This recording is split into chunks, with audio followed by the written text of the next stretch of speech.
والصلاة والسلام على من اصطفى أما بعد. أعوذ بالله من الشيطان الرجيم. بسم الله الرحمن الرحيم. شهر رمضان الذي أنزل فيه القرآن. صدق الله مولانا العظيم. حضرت طلحہ ابن عبید اللہ رضی اللہ عنہ ایک صحابی بیان کرتے ہیں کہ حضرت نبی کریم صلی اللہ علیہ وسلم کی خدمت میں کسی علاقے سے دو لوگ آئے اور انہوں نے آپ صلی اللہ علیہ وسلم کی دعوت کو اور آپ صلی اللہ علیہ وسلم کے پیغام کو قبول کیا۔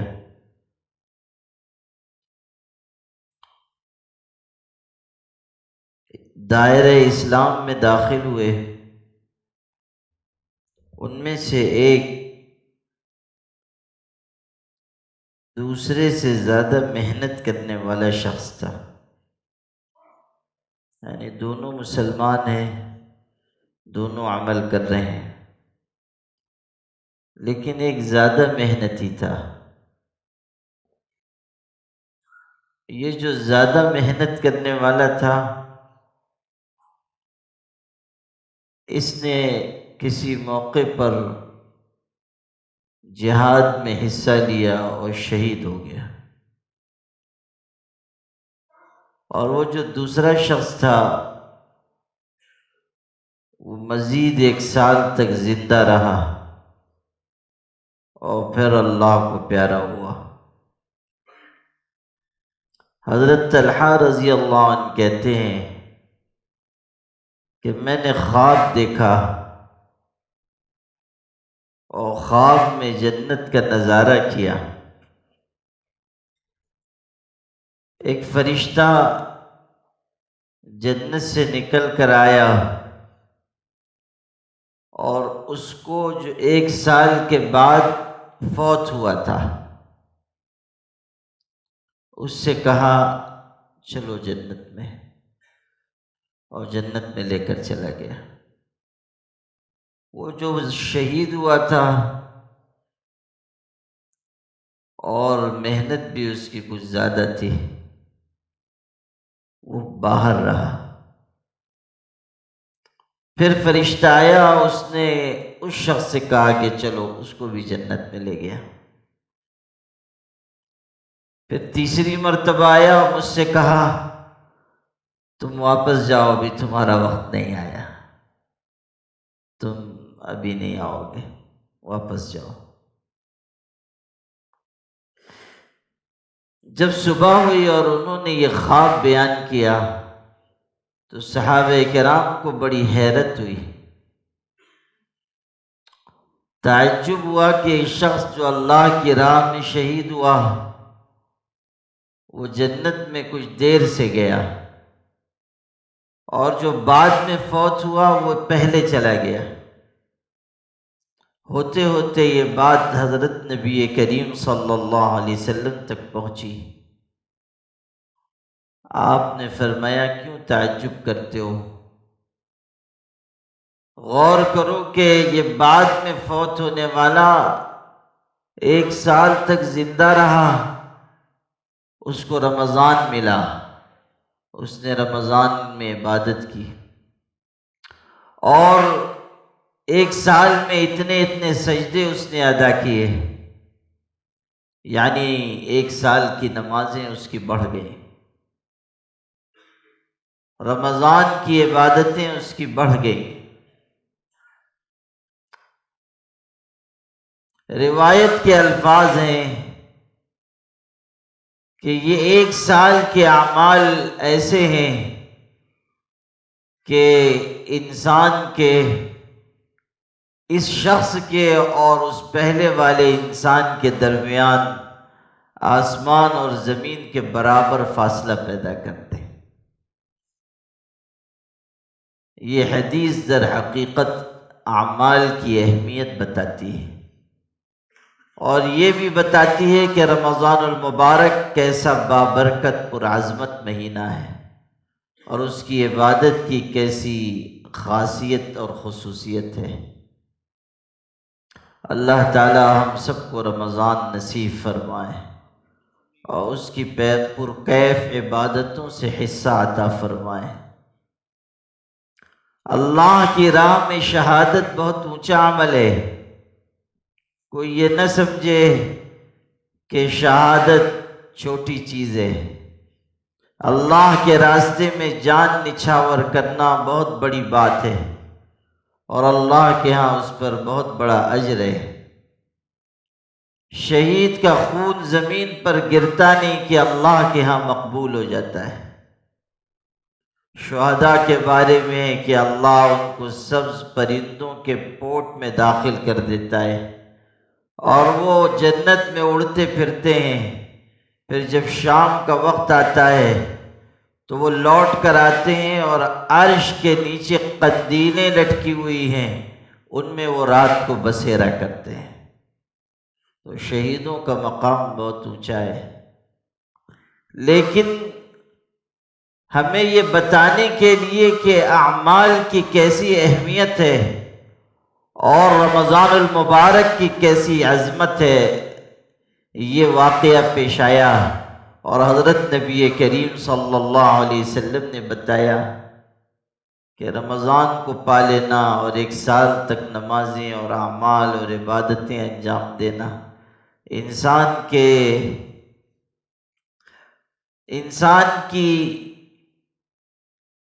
کے درجات کی بلندی اور اللہ سے قرب کا باعث ہے۔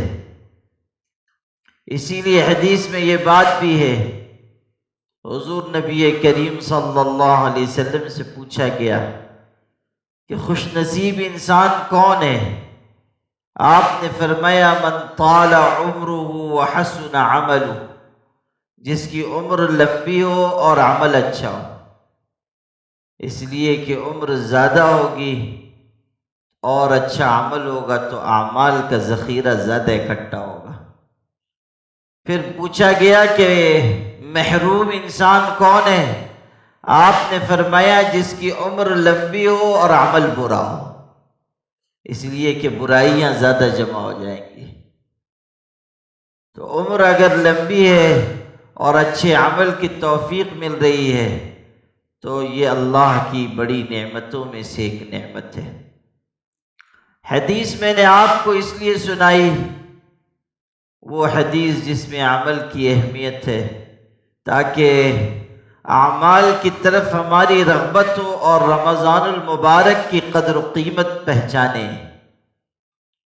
اور اس کے استقبال کی ابھی سے تیاری کریں۔ مہمان جس درجے کا ہوتا ہے اس کے لیے اتنا اہتمام اور اتنی تیاری کرنی چاہیے۔ مہمان جس مرتبے کا ہے اس کی ضیافت، اس کا استقبال، اس کی خاطر تواضع، اس کی مدارات اسی طرح ہونی چاہیے۔ رمضان تو نہایت عظیم الشان مہمان ہے، اور رمضان ہمیں کچھ دینے کے لیے آتا ہے، ہم سے کچھ لینے کے لیے نہیں آتا۔ اس لیے ابھی سے رمضان کے استقبال کی تیاری کریں۔ ہمارے آقا حضرت محمد صلی اللہ علیہ وسلم نے بھی اہتمام فرمایا۔ روایتوں میں ہے کہ آپ شعبان میں کثرت سے روزہ رکھتے تھے۔ یہ رمضان کی تیاری ہو رہی ہے۔ حضرت عائشہ کی روایت ہے کہ رمضان کو چھوڑ کر کسی بھی مہینے میں حضور اتنے روزے نہیں رکھتے تھے جتنے شعبان میں رکھتے تھے۔ رمضان کی تیاری کی جا رہی ہے، اس لیے کہ روزے کے ذریعے جو نظافت، جو پاکیزگی، جو طہارت حاصل ہوتی ہے وہ اور کسی چیز سے نہیں حاصل ہو سکتی۔ شعبان میں روزے بھی انسان رکھے اور تہجد کا اہتمام کرے کہ یہ بھی استقبال رمضان کا حصہ ہے۔ رات کو نماز پڑھے، اگر آخری پہر نہیں جاگ سکتا، بہت سے لوگ ایسے ہوتے ہیں نیند بہت غالب ہے، تو اگر آخری پہر میں نہیں جاگ پا رہا ہے، کم سے کم یہ کرے کہ سونے سے پہلے 8-10 رکعت پڑھ لے تہجد کی نیت سے. یہ بھی تہجد ہے، اس پر بھی اجر ہے. اگرچہ کہ آخری پہر میں پڑھی جانے والی تہجد کی فضیلت زیادہ ہے اور دعا کی قبولیت کا وہ خاص وقت ہے، لیکن نیند کے غلبے کی وجہ سے اگر نماز نہیں پڑھ پا رہا ہے یا سستی اور غفلت غالب ہے، کم از کم یہ تو کرے کہ سونے سے پہلے چند رکعت پڑھ لے. تہجد کی نماز بابرکت نماز ہے، اور جو لوگ تہجد پڑھتے ہیں اور اللہ تعالیٰ سے راز و نیاز کرتے ہیں، اللہ تعالیٰ ان کے دلوں میں اور چہروں کو نور سے مزین فرما دیتا ہے. حضرت خواجہ حسن بصری رحمۃ اللہ علیہ سے کسی نے پوچھا کہ اللہ کے نیک بندوں کے چہرے پر نور کیوں ہوتا ہے؟ کہنے لگے کہ یہ اللہ کے نیک بندے وہ ہیں جو رات کو اللہ تعالیٰ کے ساتھ خلوت اختیار کرتے ہیں، اس سے راز و نیاز کرتے ہیں، بات چیت کرتے ہیں، اس کے آگے سجدے کرتے ہیں.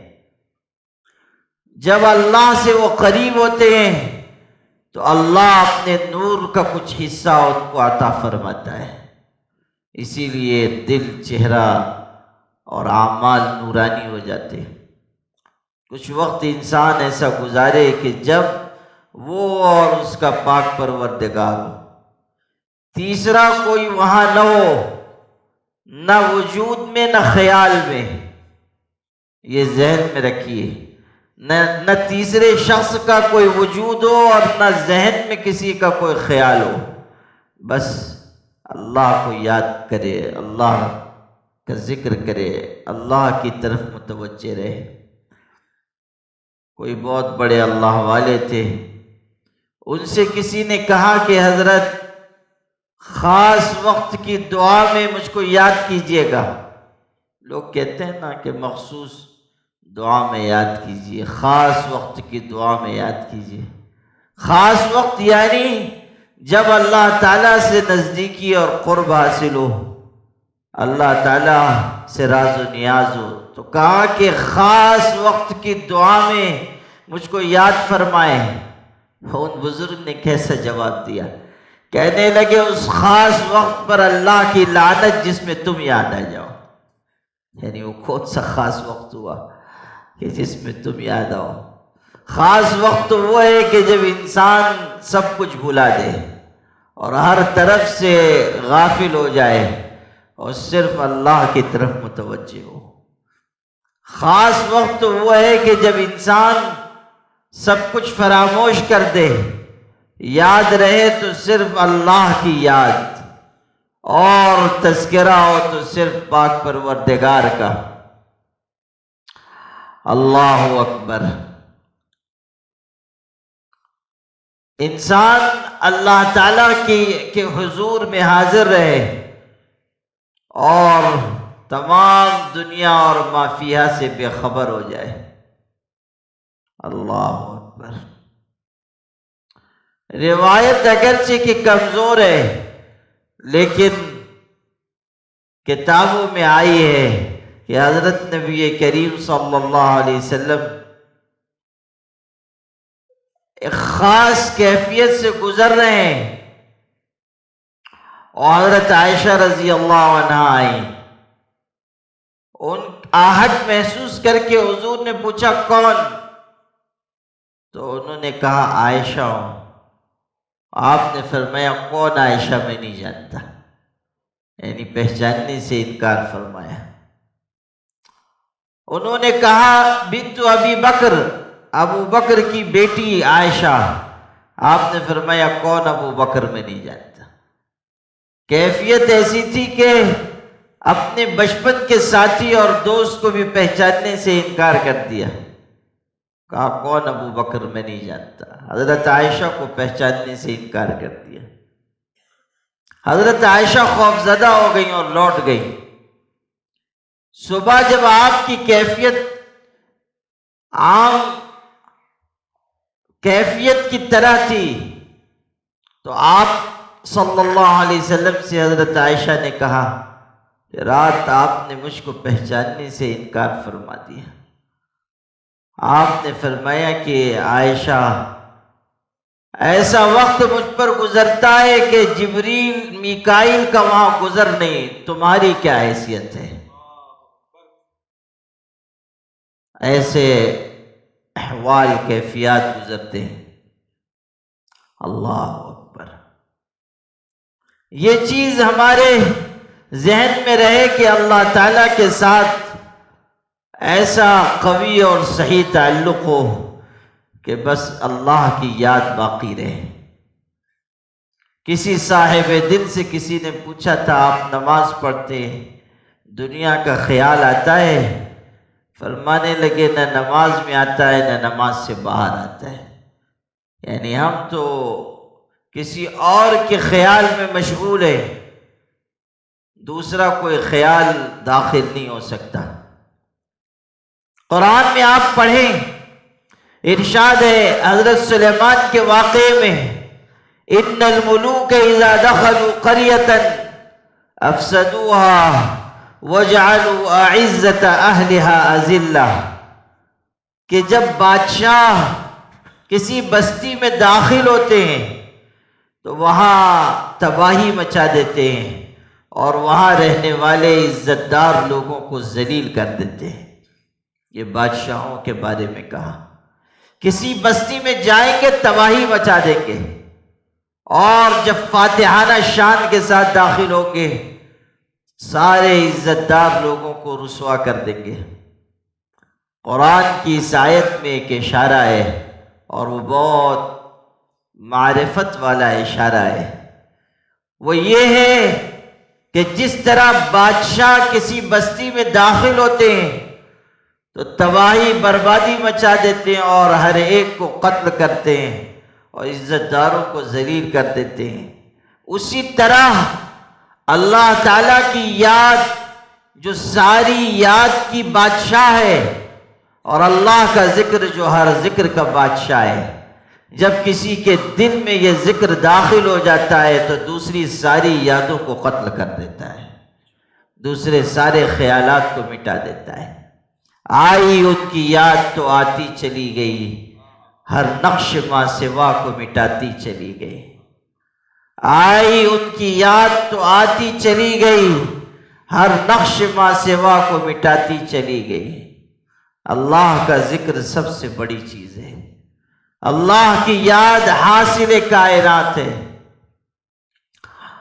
تو اللہ کا ذکر اگر دل میں داخل ہو جائے گا تمام و کمال کے ساتھ تو دوسری اور چیزوں کو دل سے نکال دے گا، دوسرے خیالات کو مٹا دے گا۔ رمضان کی تیاری میں ایک بات یہ ہے کہ انسان شعبان میں روزے رکھے اور تہجد کا اہتمام کرے، رات کے آخری پہر جاگے، اللہ کو پکارے، کچھ وقت اللہ تعالیٰ کے آگے آہ و زاری عاجزی کرے۔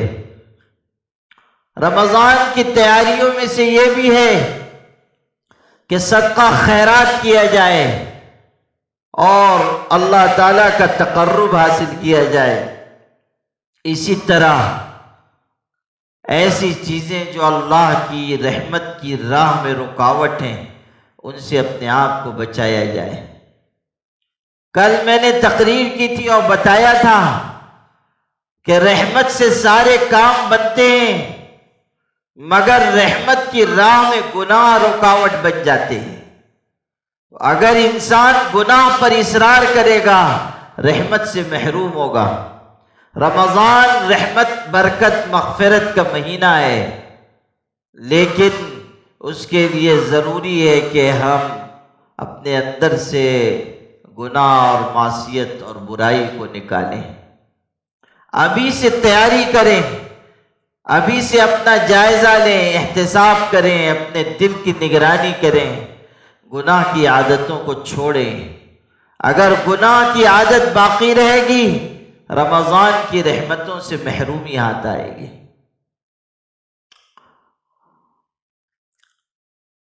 حدیث پاک میں یہ بات ملتی ہے کہ جمعرات کے دن اور پیر کے دن اعمال اٹھائے جاتے ہیں اور پیش کیے جاتے ہیں، پیر کا دن اور جمعرات کا دن۔ اور اسی سے آپ سمجھیے کہ حضور نبی کریم صلی اللہ علیہ وسلم پیر اور جمعرات کو روزہ کیوں رکھتے تھے؟ یہ دو دن جو آپ نے روزے کے لیے چن لیے تھے، وہ اسی لیے کہ پیر کو اور جمعرات کو اعمال پیش کیے جاتے ہیں، اللہ کی بارگاہ میں اعمال پیش ہوتے ہیں۔ حضور نبی کریم صلی اللہ علیہ وسلم نے ارشاد فرمایا کہ پیر اور جمعرات کو اعمال پیش ہوتے ہیں اور بخشش کی جاتی ہے، لیکن وہ شخص جس کا اپنے بھائی سے جھگڑا ہے یا اس کا اور اس کے بھائی کا آپس میں دشمنی کا تعلق ہے، تو اللہ تعالیٰ ارشاد فرماتا ہے ان دونوں کے معاملے کو اٹھا کر رکھ دو، جب تک یہ آپس میں صلح نہیں کریں گے ان کے معاملے کو معلق کر دو۔ آپ اندازہ کیجئے، آپس میں دوری ہے، فاصلہ ہے، عداوت ہے، بغض ہے، اس کا کتنا بڑا نقصان ہوتا ہے۔ انسان دل کو صاف کرے، اگر کسی سے جھگڑا ہے ابھی سے اس کو مٹا دے، معاف کر دے۔ حق پر رہتے ہوئے جھگڑے کو مٹانے کے لیے جو معاف کر دیتا ہے اور اپنے آپ کو اللہ کی رضا کے لیے مصالحت کے راستے پر لے جاتا ہے، اللہ اس سے راضی ہوتا ہے۔ وہ حق پر ہے، سامنے والا زیادتی کر رہا ہے، لیکن جھگڑے کو مٹانے کے لیے یہ پہل کر رہا ہے، ایسا شخص پسندیدہ ہے۔ یہ نہیں سوچنا چاہیے کہ مجھ پر ہی ظلم ہوا ہے اور میں ہی کیوں آگے بڑھوں۔ نہیں، آپ اس لیے آگے بڑھیں تاکہ اللہ کی رحمت مغفرت آپ کو مل جائے۔ مصطح ابن اساسہ ایک صحابی ہیں، حضرت ابو بکر کے رشتہ دار تھے اور غریب تھے، حضرت ابو بکر ان کی مدد کرتے تھے۔ لیکن جب حضرت عائشہ رضی اللہ عنہا پر تہمت لگی، حضرت ابو بکر کی صاحبزادی ہیں، ان پر تہمت لگا دی گئی، منافقوں نے بہت شور مچایا، کچھ مخلص مسلمان بھی اس میں آگے آ گئے، پروپیگنڈے کا شکار ہو گئے، منافقوں کی ہاں میں ہاں ملانے لگے۔ ان میں سے یہ بھی تھے مصطح ابن اساسہ، یہ بھی شامل ہو گئے۔ غلطی ہو گئی ان سے۔ حضرت ابو بکر رضی اللہ عنہ جان رہے تھے کہ کون کون باتیں پھیلا رہا ہے، لیکن وہ چپ رہے، یہاں تک کہ حضرت عائشہ رضی اللہ عنہا کی براءت اتری، آسمان سے وحی اتاری گئی۔ حضرت عائشہ خود کہتی ہیں کہ مجھ کو یہ یقین تو تھا کہ اللہ میری بے گناہی ظاہر کر دے گا، لیکن مجھے یہ اندازہ نہیں تھا کہ اللہ آسمان سے میرے لیے وحی اتارے گا۔ میرے ذہن میں یہ تھا کہ حضور کوئی خواب دیکھ لیں گے، کوئی بات ظاہر کر دی جائے گی۔ ہماری ماں حضرت عائشہ کا مقام کتنا اونچا ہے۔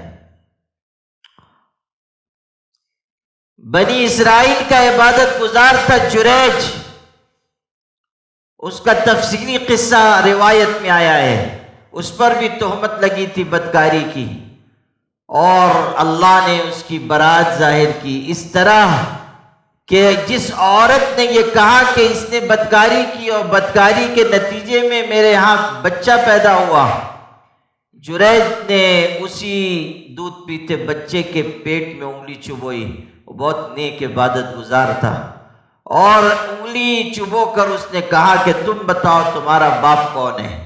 وہ دودھ پیتا بچہ بول پڑا کہ میری ماں نے فلاں چرواہے سے زنا کیا تھا جس کے نتیجے میں پیدا ہوا، اور بس لوگ حیران ہوئے کہ کیسی کرامت ان کی ظاہر ہوئی۔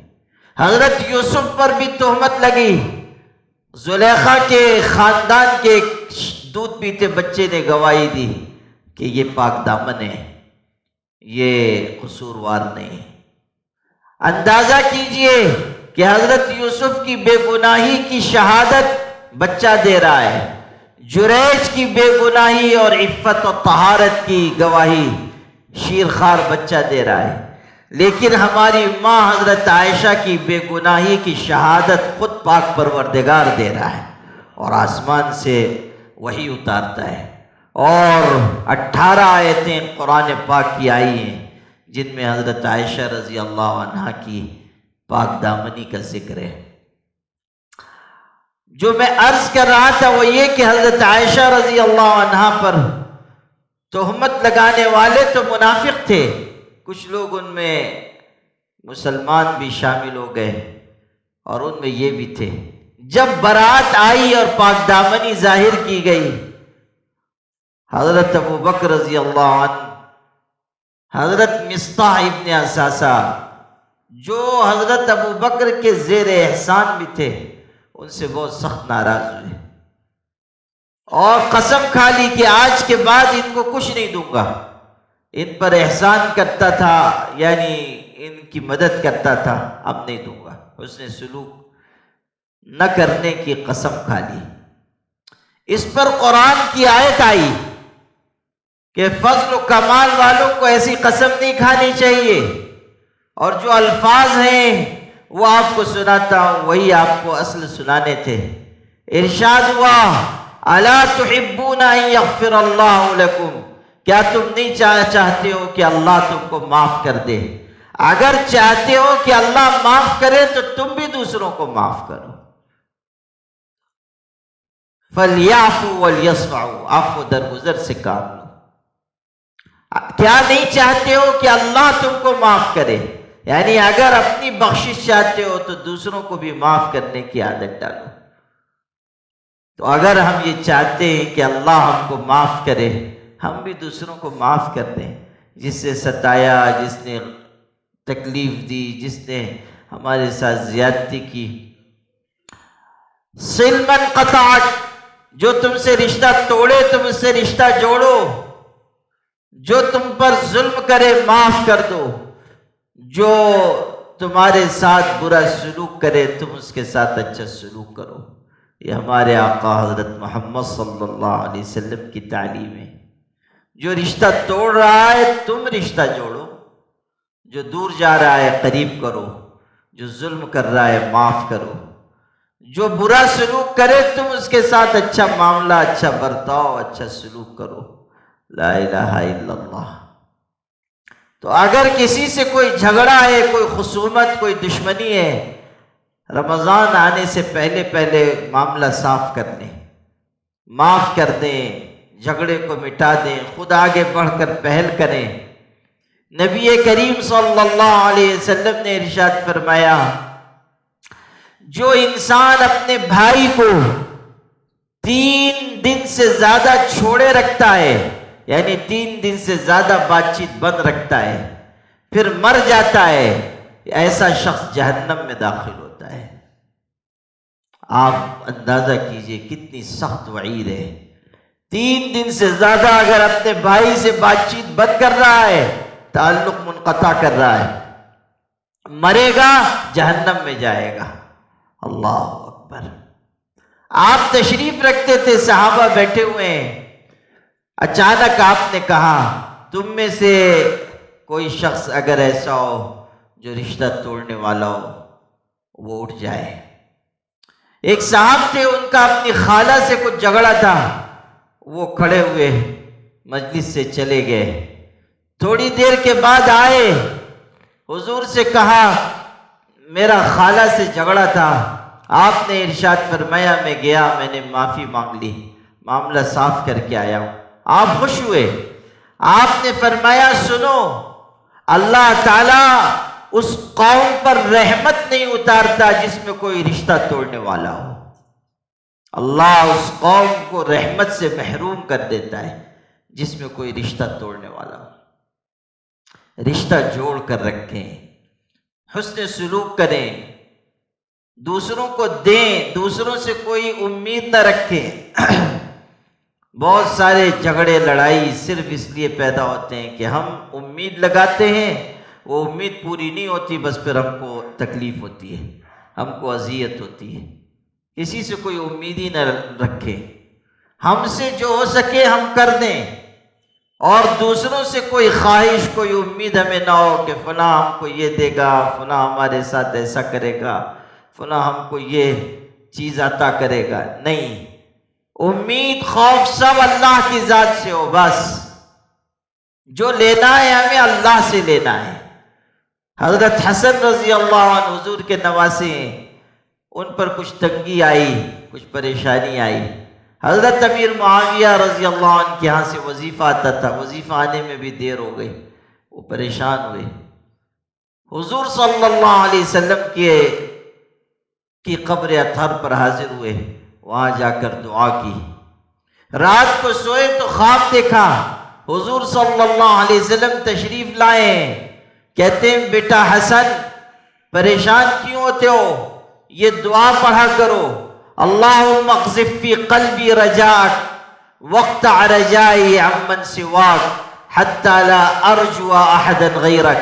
اے اللہ میرے دل میں صرف تجھ سے امید پیدا کر، تیرے غیر سے میری امید کو کاٹ دے، یہاں تک کہ کائنات میں اگر میں کسی سے امید رکھوں وہ صرف تیری ذات ہو، بس تیرے علاوہ کسی سے مجھ کو کوئی امید نہ ہو۔ حضور نے دعا تعلیم فرمائی، حضرت حسن رضی اللہ عنہ نے اس کو پڑھا، اور اللہ نے حالات سازگار کر دیے، اللہ نے ساری تنگی مصیبت پریشانی کلفت دور فرما دی۔